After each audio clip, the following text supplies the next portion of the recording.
Let's be honest about this. And I have amazing friends at Andreessen Horowitz in Sequoia and those bigger funds, Lightspeed, whatnot. They're not set up to support a budding entrepreneur who try to figure out how to take your first steps as an entrepreneur. They're not positioned to support that person. A few guiding principles and things that I believe in, this is not for everybody. So bear with me. Most VCs are playing the AUM game, assets under management. I'm not. What happens when you play the AUM game is you are always pushing yourself to grow, bigger fund, bigger fund, bigger fund. The bigger your fund gets, the worse your performance typically gets. I think the fundamental reason why that happens is because with 25 years on all sides of the startup table, from engineer to operator, from Sandhill VC to solo GP, it is no wonder founders call him their first call when hits the fan. Today on Billion Dollar Moves, we're joined by Itamar Novick, founding partner of Recursive Ventures, one of the most quietly powerful forces at the pre-seed stage with investments from Deel to Omri. Before Recursive, Itamar made a bold contrarian bet, pouring his life savings and more into Life 360, where he served for over a decade helping grow it from seed to IPO, now a $4.5 billion public company. Today, he is building his fund with a thesis grounded in capital efficiency, AI-native products, and founder-first alignment. He's redefining indeed what early-stage venture should look like. In a world of inflated valuations, noisy AI wrappers, and mega funds going multi-asset, Itamar is staying small, focused, and radically helpful. Let's get into it.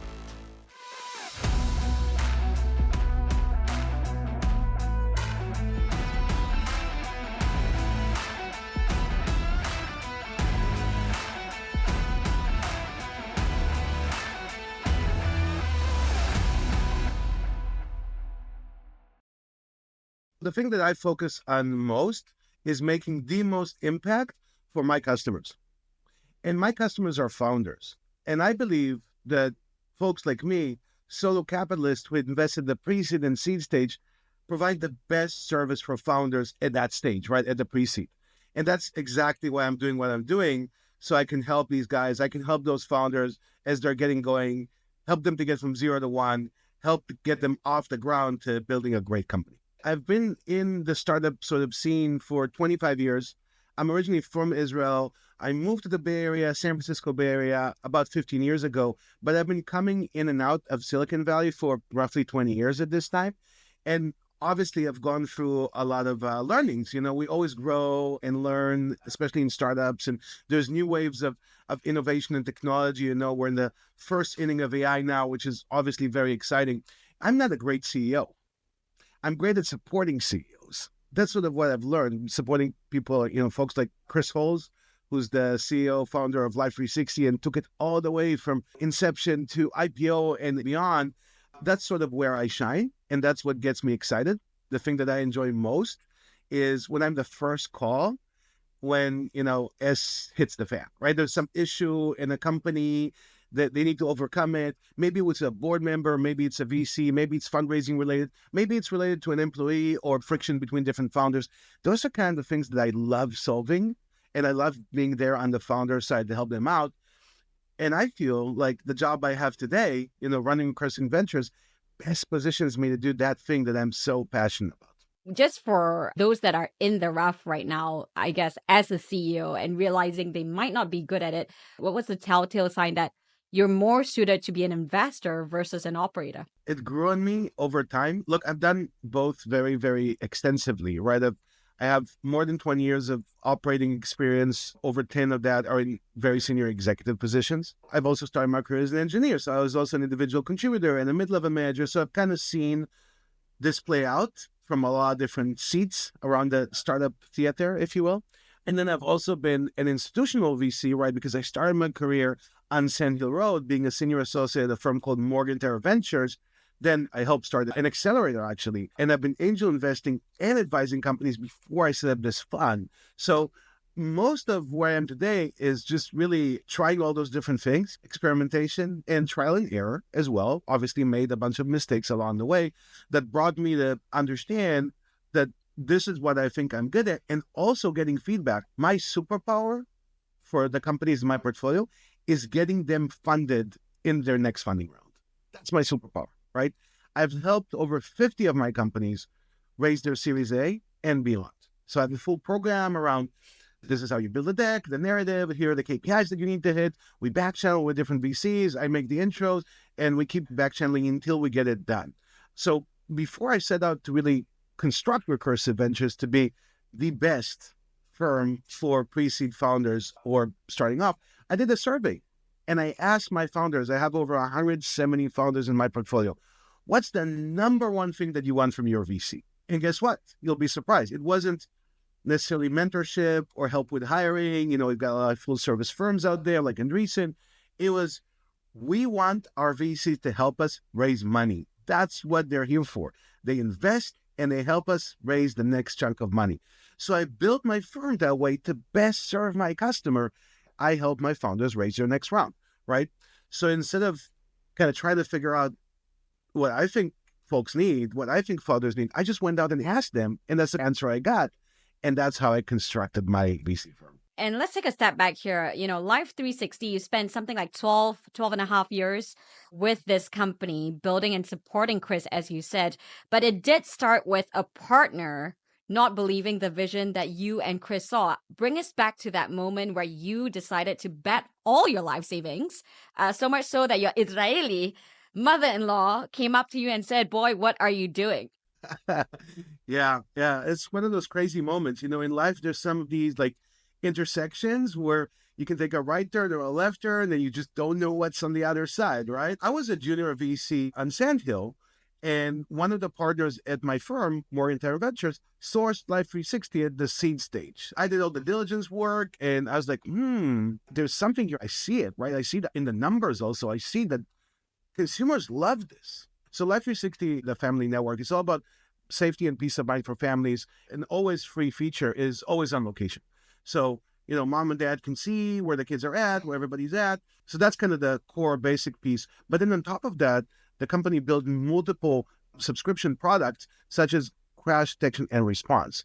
So today, for example, Life 360 sends over 100 ambulances a day to car crash sites, saving lives on a weekly basis. So I was a VC. I saw the company very, very early on, and literally everybody passed. Like all my friends on Sandy were like, yeah, we don't know about this company. It doesn't make sense. And I'll never forget, one of the partners in my firm said, yeah, this Life 360 thing doesn't make any sense because kids are never going to have smartphones. And I was like, whoa, wait, I think all kids are going to have smartphones one day. And obviously we agreed to disagree, and my firm passed.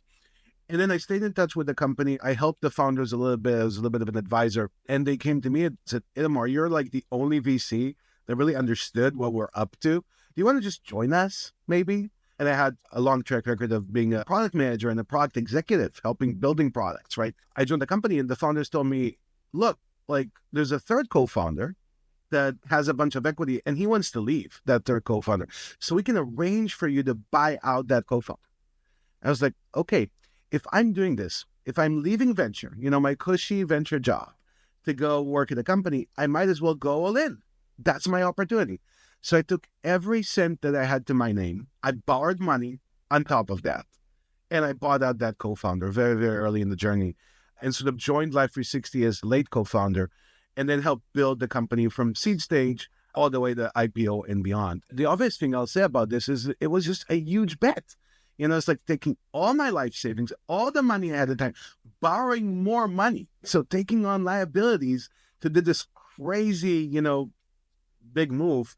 Obviously, I don't regret it today. Today, Life 360 is publicly traded around $4.5 billion market cap on the NASDAQ. But back then, it was very contrarian. How old were you at that point in time? I was 33, 34. So still very early, taking all this risk, yeah. And my mother-in-law was in town, and she was like, what the hell are you doing with my daughter's money? Like, you're crazy. What happens if you lose all this money, all your life savings? I was like, you know what? I'll bounce back. I'm a VC in Silicon Valley. I'm in tech. I'll find another job if it doesn't work out. But once in your lifetime, I think it's worthwhile making a big bet, especially if you're in a strong position. Go all in, make that big bet. You could be rewarded big time for that. Yeah, as you did. I guess just walk us through that process here in thinking about it, because a lot of big risks, especially this year, right? A lot of folks are thinking about a lot of pivots. The market has forced pivots in many different ways. When you're faced with these hard decisions, what's the framework that you use? I'll give you one that's kind of obvious, but people don't talk about enough. Time is money and money is time.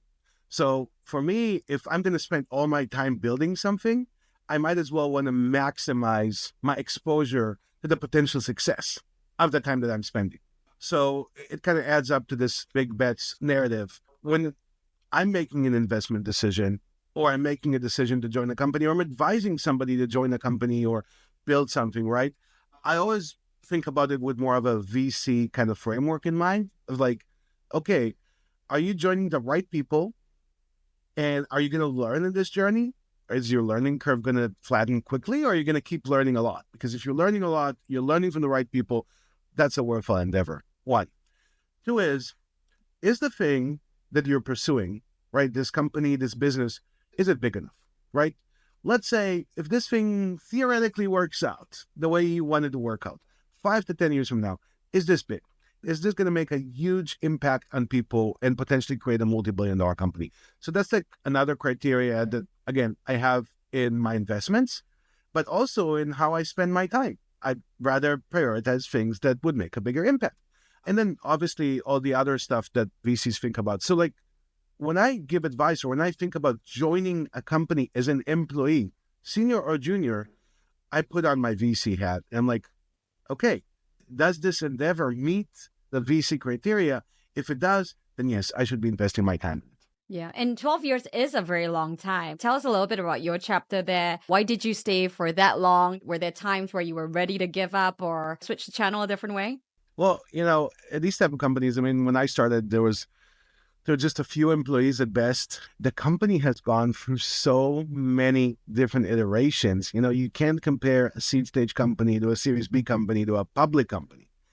And I had the privilege to somehow to go through all of these, right? The opportunity. So I actually started as VP of product, and I ran product and design and growth and helped bring the company from a few tens of thousands of monthly active users to tens of millions of monthly active users as a product guy. I was kind of leaning more and more toward the business side. So I essentially became COO, ran finance and operations and customer support and a bunch of other functions within Life 360. Through every iteration of the company, I was thinking long and hard. And so was my boss and partner, Chris Holz. Like, where is it the more best position? Like, where can he help the company the most? My last role in the company was essentially CFO and head of corp dev and biz dev. So finance, fundraising, corp dev, acquiring companies. I had the opportunity to acquire 8 companies into Life 360, some of their products, some of their talent acquisitions, and business development. So opening up new uncharted territories for the company, opening up new business lines, and significantly expanding our footprint. The rationale was always, where can I make the most impact? Okay, that's kind of where I'd be going. And then at some point, the company got too big for me. I'm an early stage guy. I think there's better people than me in being a C-level at a 500 plus public company. So I transitioned back to do what I love doing most, which is supporting founders at the inception, at the earlier stages, getting from 0 to 1. So getting to 0 to 1, talk to us a little bit about how you decided to shape Recursive Ventures and why recursive in the name. So first of all, recursion is algorithmic technique in computer science. Yes, it's a very geeky name. I'm a computer science undergrad, so recursion is the first time that I felt like, wow, algorithms can be so powerful, right? So it was a personal experience for me, and I thought it would be a great brand for the fund. I've been running Recursive all along while I was building Life 360. Actually, Fund 1, Recursive 1 is 2014 vintage. It's one of the most successful funds of its vintage. It's got, amazing companies in it, like Honeybook, like Placer, like Ripple, and a few others. As sort of a continuation of that, I did Recursive Ventures 2 in 2018. This is all moonlighting while I was working at Life 360. So I was working hard back then, still do. And that 2018 fund, Recursive Ventures, was also bigger. It also had like more of the LPs that you would expect to have in a venture fund, like a family office. That kind of went even better. Recursive Ventures 2 2018 vintage is even better fund, very deep into DPI. So when I looked at all that around 2022, 2023, when I started Recursive Ventures 3 and moved to venture full time, I was like, why is this thing working so well? And that's when I put my head around like, okay, here's like solo capitalists, focus, all those different pieces, put them together and realized that I'm providing the best service for pre-seed founders. And that's the value here. And I should pursue that. The rise of the solo venture capitalists has been in the making for years. Some have taken your path where they moonlight, right? Because then that's less pressure off because if we all remember, we should remember the VCs aren't always rich at the get-go. The management fee, 2%, doesn't pay much if you're a very, very small fund. Remind me, what was the size of 2014? Yeah, that was $1 million fund. Exactly. So you couldn't have paid yourself as well, right? And survived. So you needed that job in some way. My focus was Live 360 100%. I was basically mostly investing in friends and people that I knew that were opening up new companies. I wasn't actively out in the market sourcing deals as much as I do today. It was a much smaller firm back then. How has your thinking evolved in running the firm? And, we see a lot of, going back to the rise of solo VCs here, we see a lot more coming up. But it is actually pretty hard to be doing this all on your own, right? From back office to sourcing the best deals to ensure you don't have, negative selection. You might be in a good group of friends, but not everybody is. How do you think about your evolution as a solo GP, and what would people need to know to be successful as a solo GP? So having been a solo GP now for 11 years. So many things have changed for the better. It is so much easier to run a fund these days than it was when I got going. First of all, you've got, on the back office side, you've got great platforms like Carta and AngelList. I've been using them. It's simple, it's easy, it's cheap, right? Previously, you had to pay up to hundreds of thousands of dollars just to be able to manage the operations and back office of a venture fund. Now you can do it with AngelList for, if you get a good deal, $25K a year. It's been commoditized in a way, and that's very good for emerging managers. That's one. The second thing is, I think the LP community these days is much, much more receptive to smaller funds, emerging managers, diverse managers, and solo capitalists. I remember when I started my VC career in 2010 on Sandhill, it was really an old school cottage industry. I don't think there were a lot of solo capitalists back then. I mean, I know Oren Zeb from these days. There were people deploying capital, but it wasn't really an institutional grade product, right? At that point, investment product. Now it is. And then I think this sort of last wave of innovation around AI is a huge opportunity for solo capitalists because I believe, and I'm exemplifying that myself, 80+% of what I used to do as a senior associate at Itamar Ventures, an AI can do today. And that is a huge opportunity for solo capitalists to scale up with AI and still maintain that authenticity that solo capitalists bring to the table. What is the value now? I mean, I guess this is where it starts to heat up, right? A lot of LPs are now questioning the future of investing in GPs where human selection is frankly questionable, right? If I can get a bunch of data ingested into a model to come up with the best selection for me, what is the value of VC? Where do we see venture moving forward? So I'm skeptical about AI replacing general partners. I'm super positive about AI replacing a lot of the functions of junior investors. And I'll explain why. So at the end of the day, VC is a relationship business, right? It's about connecting to people. It's about evaluating people based on intuition, pattern recognition, and just a lot of experience building these companies and working with various folks. I think there are limitations for AI in doing that. And I think also we're far from a point where investors, LPs would say, okay, I'm willing to bet a big chunk of my money in AI, right? I think there's always going to be humans sort of managing the AI on the investment side, at least in a private asset like venture capital, where you don't have all the data, you don't know, like you need to fill in the blanks with a bunch of intuition and skills. So I don't subscribe to GPs are going to be completely replaced by AI. What I do subscribe to is a few things. First of all, venture capital is changing at a pace that is unprecedented. Every day, we've got massive changes coming our way in the venture capital community. I'll just name a few. One is the rise of the mega funds and the rise of the solo capitalists and the pre-seed funds. And then sort of all the folks that are stuck in the middle. You know, all the Series A funds, they're kind of stuck. And we can talk about how increasingly challenging that position is and how the bread and butter of Sandhill is now being challenged on both sides, right? It's an interesting time to be at. Two is, with the rise of AI, you've got more and more founders talking about bootstrapping and seed strapping. And do we actually need all this capital in the venture capital asset class to build these companies? We don't need to hire hundreds of engineers as much as we used to need to in the past. And we're probably getting to a world where we don't need to hire 200 salespeople because we've got AI SDRs and all those other amazing tools, right? So that's a second shift that's happening. A third shift that's happening is what I call the transformation of the VC asset class from one asset class into three asset classes. So we now have pre-seed seed, which is more like what venture used to be back in the day. Then we have early stage investing, Series A, Series B. It's kind of increasingly becoming more of the early scale up funding. And then obviously we've got pre-IPO and growth.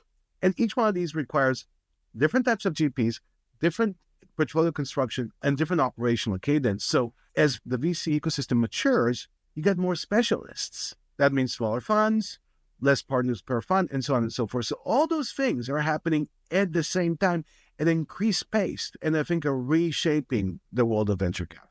I want to go down all those rabbit holes, but let's start with how this has shaped your thinking in pre-seed and seed. I mean, seed strapping is very real, right? So how do you then ensure that you're getting into those companies that eventually give you the DPI that you need for your LPs now that you're a 30 million fund? A few guiding principles and things that I believe in. This is now for everybody, so bear with me. Most VCs are playing the AUM game, assets under management. I'm not. What happens when you play the AUM game is you are always pushing yourself to grow, bigger fund, bigger fund, bigger fund. The bigger your fund gets, the worse your performance typically gets. I think the fundamental reason why that happens is because you're forced to get outside of your comfort zone and doing deals that you're not really good at doing. I'm great at doing pre-seed and seed deals. If you throw me into the Series A GPC, I can do that job.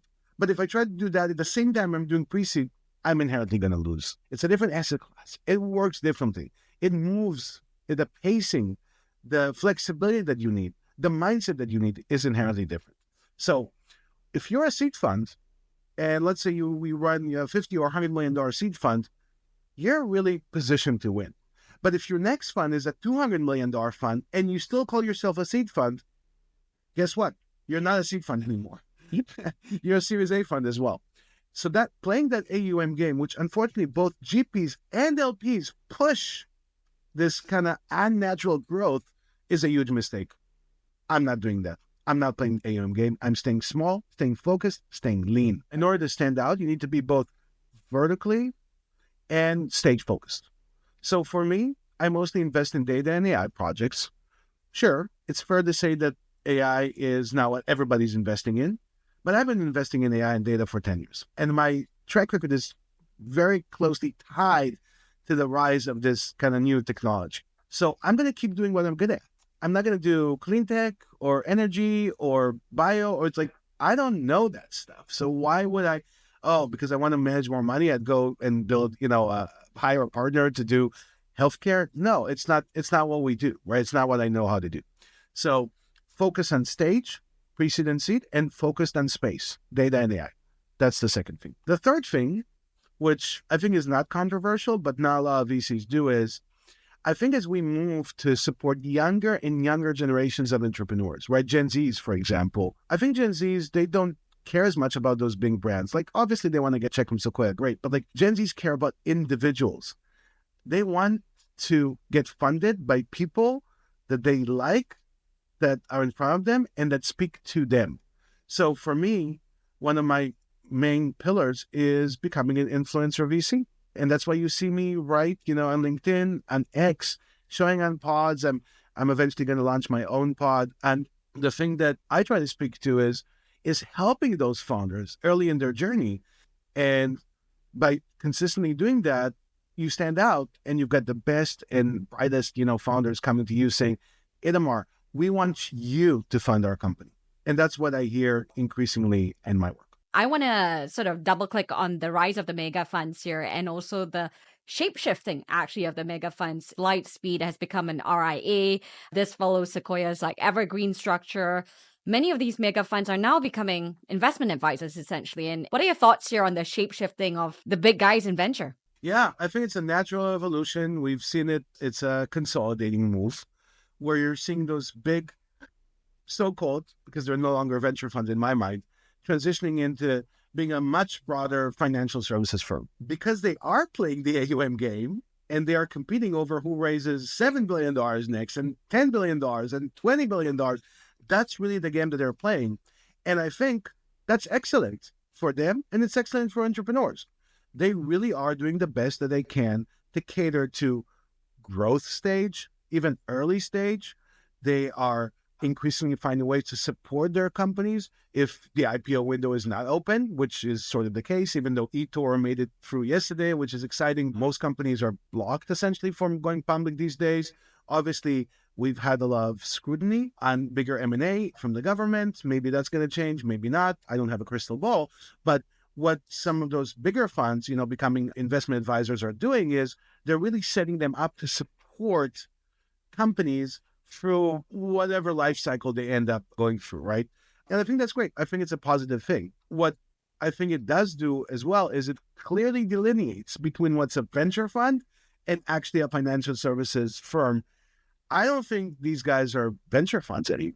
They're not. I mean, early, that's what they said when they're no longer playing the game that I play, which is a very, very high risk game.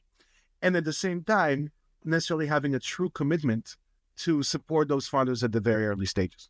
Look, let's be honest about this. And I have amazing friends at Andreessen Horowitz in Sequoia and those bigger funds, Lightspeed, whatnot. They're not set up to support a budding entrepreneur who, should just like open the company and try to figure out how to take your first steps as an entrepreneur. They're not positioned to support that person, right? Because it's too small. They're distracted by bigger deals and bigger opportunities. They have billions of dollars to manage, right? So I think in a way, by transforming into those big financial services firms, their commitment to super early stage founders has actually diminished a little bit, while their commitment to support their winners in later stage companies has actually increased. And that's a great thing. That's exactly what their strategy stands for, increasing AUM, supporting bigger and bigger companies. It works well for them. It works well for founders. It's just, let's call it out. This is no longer early stage venture. And of course, it opens up a big window for you then to really do your scrappy seed style investing and doing what you're good at to help the founders get to the next stage. But are we getting to the next stage is the question that we have now. I mean, you just touched on it. Of course, eToro is an exception. We do have more Asia, partner funds consortium here with Beyond the Billion. So very happy for her and her husband. But for others, we've had markdowns, those that were valued 20 billion now marked down to 600 million. A lot of companies that were hitting the ARR were not durable. The exit window for IPOs, has it really opened for others? What's the end game looking like for you as you enter now in seed, which is super early, right? So you're looking, 10 years at least for an exit opportunity in the long horizon, unless you go into the next fund and sell secondaries. How are you thinking about your sort of liquidity here for your LPs? From my perspective, and this is coming from a person that slowed down deployment in 2021, 2022, we were absolutely in the bubble. There's no doubt. Going through the motions of 2020, 2021, 2022, we had ridiculous stuff out there. And look, it worked very well for me as well. It's just, you have to know when to stop, when the music stopped. And we should have had a massive bubble burst in 2020 through 2024. And we didn't, because AI came around the corner. And what AI really represents is likely what I believe, and obviously take it with a grain of salt because I'm an AI investor, is probably the biggest disruptive, innovative wave we've seen since probably the invention of the personal computing. I actually think this is bigger than the internet. And tech works in cycles. I'm sort of almost a veteran, I guess, being doing this for 25 years. It really works in cycles. And when you see a new cycle that's big, that's going to change the world, that's the time to jump in and really be a part of it and kind of ride that wave all the way through. So I think there isn't actually a better time than now to invest in super early AI companies. This is the time to do that. Are we going to reach AGI in the next 5 years or not? Yeah, I don't know. I don't have a crystal ball. I'm more of a skeptic on that. I think, there's limitations to the current transformer architecture that we're all using. Are we going to see, humans being replaced or upskilled in a lot of different areas? I think to a certain degree, yes, but, it might take longer to play out than we think. So I don't know if this thing is going to take 5 years, 10 years, or 15 years. But just like Webvan did arrive back in 999, right? But Instacart is arriving at your door today. This thing is going to happen. So there's no better time to be investing at the earliest stage AI deals than now.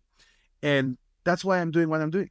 That's why I'm in precedent seed, investing now in companies that are going to be big 10 years from now. Just commenting on liquidity, the market has evolved so well. I've done probably like 6, 7 secondary transactions over the last 5 years.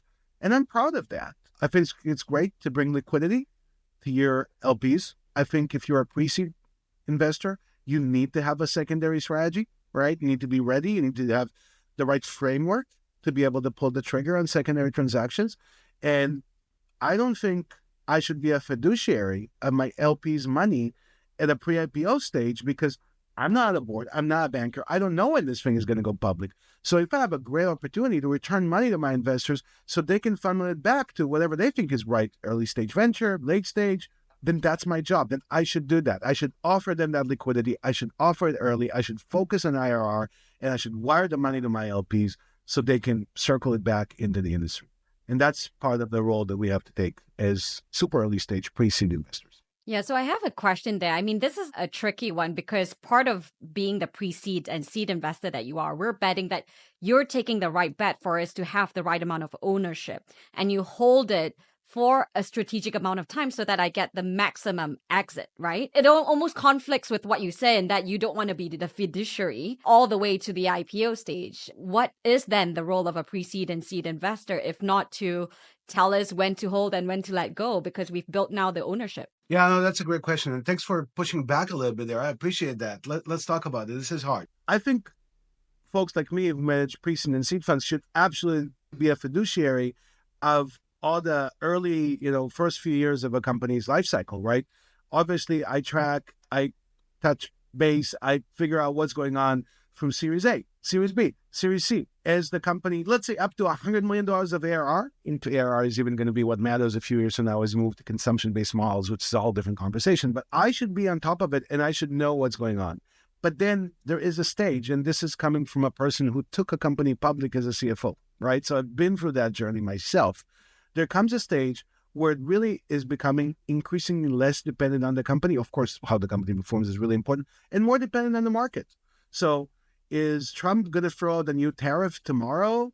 Is the overall NASDAQ trending down in the next year? I don't know. I don't manage a public equity portfolio. When you're at these stages where you're at the whims of the macro of the market, that's not where VCs should play, according to my philosophy at least. And if we get a great opportunity to sell, and I don't sell everything, sell parts, there's a rationale behind it, obviously. There's a framework in place to how we sell secondaries at Recursive, then I think that's the right thing to do. Also, because we should not be focused on MOIC and TVPI. We should be focused on IRR. So if I can get you a 50x today, I might as well do that versus wait another unknown, maybe 5 years to give you 80x. That's not a good deal. So that's really part of the framework that we use to make those decisions. And sometimes you miss, but you put the best foot forward for your LPs. Unlike Series A, Series B, board member VCs, we do have the opportunity to sell without having a negative signaling effect. Yeah. So then let's talk a little bit about AI here. I mean, you are, of course, biased as a AI investor, and arguably, it's been around for a long time. It just had a massive rebrand when ChatGPT was launched to the public, right? But you've been doing the work behind the scenes. Where are we today? I mean, there's a big flush of capital into AI. It's really dominating most of VC. It started with everything's an AI wrapper, and then now the market cap of the AI app itself is big enough. So we want to invest in it. How are you thinking about AI, and how do you drown out the noise to remain focused on what you think will work? Absolutely. So let's start with a very sort of high level thinking about what's out there in AI. So from my perspective, there are AI-driven, AI-based applications And there is AI infrastructure, the AI stack, what people often refer to as picks and shovels, right? I think us investors, GPs, LPs, public equity investors, we have over invested in the infrastructure and the stack part of AI. From NVIDIA to OpenAI to Anthropic, like all those things, they're basically picks and shovels to build AI applications. So in a way, in the Gartner hype cycle, we're kind of where things were at in 1998 and 1999, where Cisco selling boxes that deliver internet routing, we're just like over investing in the infrastructure. And that does two things. First of all, I think some of those investments are going to turn out as bad investments, which is unfortunate. We have a herd mentality here among investors. Invest in the next LLM, more money into this LLM. I think that's going to prove to be a mistake from some folks. So that's the negative. The opportunity is this massive investment in the infrastructure actually makes it much easier for us to win at the application layer because we have better LLMs. They're becoming a commodity. It's easier to build on top of them. And inference costs and training costs, post-training, fine-tuning, which a lot of my companies are doing, are decreasing exponentially year over year, which is amazing. Misallocating capital on one hand, huge opportunity on the other hand. Where I believe most of the value creation is going to happen, and I'm not the only person that thinks that way, is obviously the application there. I think what I just said for a lot of your listeners is kind of obvious, but I wanted to start with that because it's a good delineation of like what's actually going on. Now, when you look at the application layer, actually until like 2024, we had very small amount of investments at the application. The big rounds were always like OpenAI, but only when we started having the Recursives of the world and sort of other application layer companies getting significantly bigger injections of capital, which sort of happened a year ago, did we start to actually go into the application layer, which is, again, where most of the money is going to be made, is at the application layer. The second thing is, yes, we should be concerned about fin wrappers on top of LLMs because it structurally changes value creation in venture capital. If you're building a company that doesn't have a moat, a differentiation, I believe it's very likely that at some point the music would stop. When is it going to stop? Is it going to stop at the seed? Is it going to stop pre-IPO? Is it going to stop when you go public? I don't know. But if you don't have a moat, the music is going to stop. So one of the first questions I ask my founders before I invest is, please tell me, 5 years from now, how are you going to be 1 to 2 years ahead of the competition? Is it going to be your technical expertise, proprietary data, proprietary ways of using data, the best user experience to build this agent? I don't know. You tell me. But if you don't have a plan, I think your space is going to be commoditized. And there's going to be 20 copycats, and they're just going to do exactly what you do, and it's going to be a race to the bottom. And that's not how you make money in startups. You don't make money by undercutting the price of your biggest competitor. That's the way to spiral into basically losing and becoming a big company. I think it's an inherent problem that we have. And at Recursive Ventures, I built a thesis that's all about AI moat. And those are the companies that we invest in. So we have a clear vision and thesis on how you can create a differentiated company. Yeah, and give us an example here. It's hard to choose among your favorite babies, but something innovative which gives us some conviction that it's not just Figma AI, right? Or another service Titan AI or something else, which is a plug-on that you're seeing actually in the seed stage that's making you inspired to do more and invest more in the space. So last week I invested a relatively small amount in a company called Harmony. It's like a Loom meets like AI agents. So you can video record yourself doing whatever process you're doing online. Oh, I'm going on LinkedIn, I'm checking out, I'm copying this spreadsheet, I'm updating this CRM. Whatever workflow you have, mostly for go-to-market teams, but whatever workflow you have, you basically record. And the thing breaks it down into a multi-step agent. You can design all those different steps. And you can figure out, oh, when do I want a human in the loop? How do I want this agent to operate? And how do I want it to correspond with me? That's what Harmony does. But that's not the interesting part. The interesting part is that the founder that built this company actually built a significant Philippines-based virtual assistant business. So he has the rights to hundreds of thousands of recordings of how virtual assistants, executive assistants, are doing all these processes for their customers. It's like, oh, go figure that out, put in the CRM, and they know, based on all this data, what is the best way to accomplish X. So the next level is when you record a certain workflow that you're doing, this thing can tell you, you know what? If your goal is to do this thing, there's actually a better way of doing that because we have hundreds of thousands of recordings of assistants doing this job. And this is shorter, easier, cheaper. So not only can an agent reproduce what you need done, that agent is actually going to help you get better in doing that thing. That's exciting to me because obviously this company has proprietary data that other companies don't have, and they're going to use it to significantly improve an important piece of digital work. Well, I want to pivot a little bit. A lot of what you share is how founders often make wrong decisions about ownership. They, end up on the short end of the stick after working for 12 years in a company.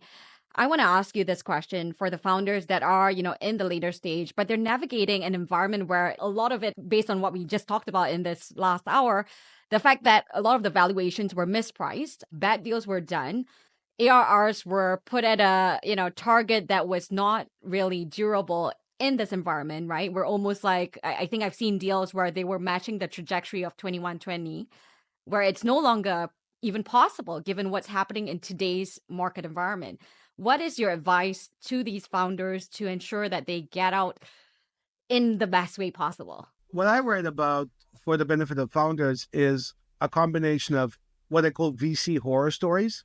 This is all the cases where VCs are doing things that are potentially in favor of the VC and are not necessarily very helpful to founders. Anyway, from firing the CEO founder to having draconic terms on term sheets and investments in preferred shares and so on and so forth.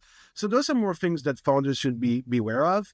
They're not necessarily super common, but it's things that founders should know and avoid, right? Because they end up hurting your company. The other thing that I spend a lot of time on is what I call startup anti-patterns. I have this whole kind of byline, this whole narrative of writing about anti-patterns. Anti-patterns is really a concept from computer science and engineering that talks to somebody that makes a lot of sense. Like as a founder, you're like, oh, of course we should do X. But actually doing that thing is an anti-pattern. It actually makes things worse in the longer term. So like a Band-Aid or a Kool-Aid, right? Writing more and more content that's going to help founders, again, avoiding those pitfalls, avoiding mistakes. But kind of going back to what you were talking about, which is the sort of valuation terms, I'd say, you should really pace your funding according to the growth of the business, right? Like if you overshoot, if you raise too much money, it's going to cause issues, right? Too much money, not having scarcity of resources is a problem. Scarcity leads to innovation. It leads to breakthroughs. It leads for disruption. The second thing is, if your valuation is out of whack, then you're basically taking what is already a very risky business, startups, and you're making it even riskier, right? It's like leverage. It's like this thing is already risky, and then you're leveraging up. So if you go raise at a valuation that's way above where you should be, and you don't perfectly hit all your goals and milestones in the next 18 to 24 months, you might be facing a down round. And that's a destructive thing for a startup. You'll have everybody lose motivation. You're going to lose motivation. Morale is going to be hurt. People are going to leave. You're going to lose, the momentum that you so much appreciate in the startup. So I think you have to be really balanced to set yourself up for success. And that means don't take much more money than you need. Don't go overboard on valuations.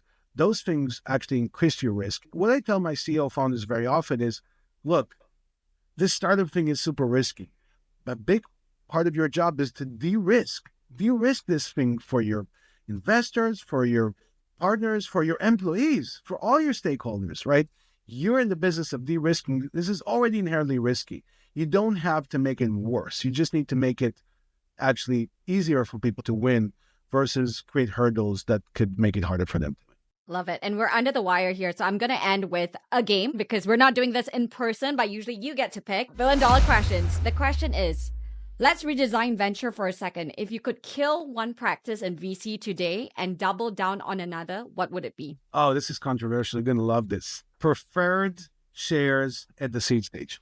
Okay, kill that one and double down on? More alignment between VCs and founders at the seed stage, lower valuations to correspond to not having preferred shares. Let us be partners all the way all the way through from the beginning, founders and early stage VCs, and leave the preferred choice games for the late stage guys. What's one advice you wish you had received before making a major financial decision? Well, easy one. I subscribe to the portfolio theory. That's how I manage my money. So I wish I knew enough about diversification and best practices around that. When I started my career, I was an engineer. I didn't know enough about that. Obviously, I taught myself over time and I got my MBA. So I think that was very helpful. All right, Itamar. Well, I am letting you go. Thank you so much for your time and for dropping those gems. Where can we find you? You can obviously find me on LinkedIn. You can obviously find me on Twitter. And you can find me in the San Francisco Bay Area. If you are a founder and you want to connect with me, please, I have one single ask. Get a warm intro from somebody that knows you and knows me, and I'd love to review your deck. I'd love to give you feedback. If you talk to me, I'm going to try to deliver at least one valuable thing to you, helpful, whether it's feedback or an intro or something. That's my promise. Love it. And everyone can always write to me, and then I'll get you to Itamar. That is my value add for you as a listener. Thank you, Itamar, and congratulations on everything that you've built. And we're looking towards the next decade of Recursive Ventures. Thank you so much for having me, Sarah. And thanks so much for tuning in this week. You can subscribe wherever you get your podcasts and follow our socials on Sarah Chen Global to get the latest on the show. It would really help me out too if you enjoyed this to rate and review our show on Apple Podcasts and share your favorite episodes with a friend. I'm Sarah Chen-Spellings, and you've been listening to Billion Dollar Moves.